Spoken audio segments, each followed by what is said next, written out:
লোকসভা ভোটের মাঝে ধুন্ধুমার কাণ্ড দাঁতনে। সকাল থেকে শান্তিপূর্ণ ভোট হলেও বেলা বাড়তে না বাড়তেই দাঁতনে অশান্তি শুরু হয়ে যায়। তৃণমূল কংগ্রেসের বিরুদ্ধে বিজেপির ক্যাম্প অফিস ভেঙে চুরে দেওয়ার অভিযোগে উত্তাল হয়ে ওঠে পরিস্থিতি। লাঠি বাঁশ হাতে একে অপরের দিকে তেড়ে যান। এই ধুন্ধুমার পরিস্থিতিতে দাঁতনে ওই এলাকায় কোনো বাহিনীকে দেখা যায়নি এমনটাই অভিযোগ করা হয়েছে। সংঘর্ষে দুই পক্ষের মধ্যে মোট 7 জনকে আহত হতে হয়েছে। তাদের হাসপাতালে ইতিমধ্যেই ভর্তি করা হয়েছে।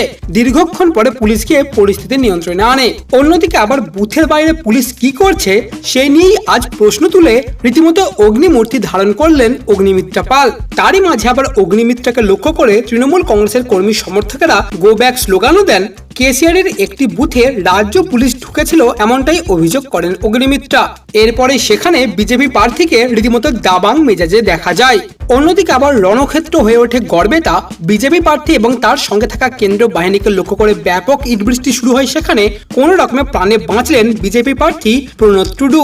ঘটনায় মাথা ফাটলো তার সঙ্গে থাকা এক সিআইএফ জওয়ানের। কোনো রকমে পালিয়ে বাঁচলেন অন্যান্য জওয়ানরা।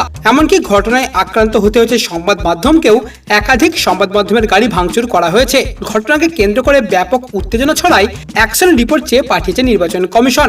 তবে এরই মাঝে আবার অন্য এক চিত্র দেখা গেল। রাজ্যে ভোটের ডিউটিতে যাওয়া কেন্দ্রীয় বাহিনীর এক জওয়ানের বিরুদ্ধে শ্লীলতাহানির অভিযোগ উঠেছে। যদিও এই ঘটনায় পুলিশের কাছে এখনো পর্যন্ত কোনো লিখিত অভিযোগ দায়ের করা হয়নি। অভিযোগকারী ওই গৃহবধূর দাবি, ওই জওয়ান বাড়িতে এসে জল খেতে চেয়েছিলেন, সেই সময় তার শ্লীলতাহানি করা হয় এমনটাই অভিযোগ করেছেন ওই মহিলা। তবে কোনো ধরনের শৃঙ্খলা ভঙ্গ হলে বিএসএফ কোনোভাবেই বরদাস্ত করবে না। ওই জওয়ানকে বরখাস্ত করা হবে তার সাফ জানানো হয়েছে বিএসএফ এর তরফ থেকে। অন্যদিকে আবার বিপুল পরিমাণ কেন্দ্রীয় বাহিনী থাকলেও এবারেও কেশপুরের ভোটে সকাল থেকে তৃণমূল পুলিশকে কাজে লাগিয়ে বাহিনীকে বিভ্রান্ত করে বুথের পর বুথে ছাপ্পা মারার চেষ্টা করছে এমনটাই অভিযোগ করলেন হিরণ। বিজেপি প্রার্থীর কথায় কেশপুরকে পাকিস্তান করে দিয়েছেন মমতা বন্দ্যোপাধ্যায়। হিরণের দাবি, কেশপুরের অনেক বুথে এজেন্ট বসতেই দেওয়া হয়নি। অনেক জায়গায় মানুষকে বুথে যেতে দেওয়া হচ্ছে না। খবর পেয়ে আমি এলাকায় পৌঁছাতে চাইলে আমার গাড়িও আটকে দেওয়া হয়েছে।